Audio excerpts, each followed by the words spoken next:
Hello friends, welcome back our new video. আর কতদিন এইরকম নর্মাল টেক্সট নিজের পোস্টারে ইউজ করবে, তার জায়গায় এইরকম 3D realistic graphic text use করো, ভালো লাগবে। বানাবে কি করে? কোনো গ্রাফিক ডিজাইন লাগবে না, শুধু এক ক্লিকে এআই ইউজ করে বানিয়ে দাও। Let's start.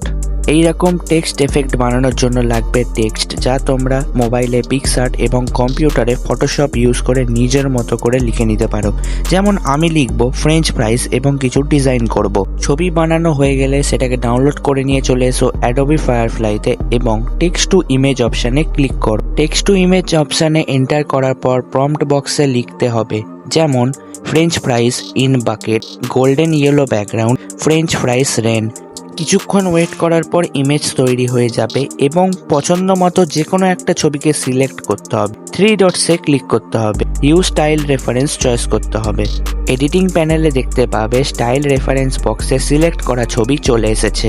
এর ঠিক উপরে ইমেজ রেফারেন্স বক্সে তুমি যে ছবিটা ফটোশপ বা পিক্সআর্ট থেকে বানিয়েছিলে সেই টেক্সটের ছবিটা ড্রপ করতে হবে এবং এই ছবি স্ট্রেংথ হাই করতে হবে এবং স্টাইল অপশানে গিয়ে ভিজুয়াল ইন্টেন্সিটি ও স্ট্রেংথকে 0 করতে হবে।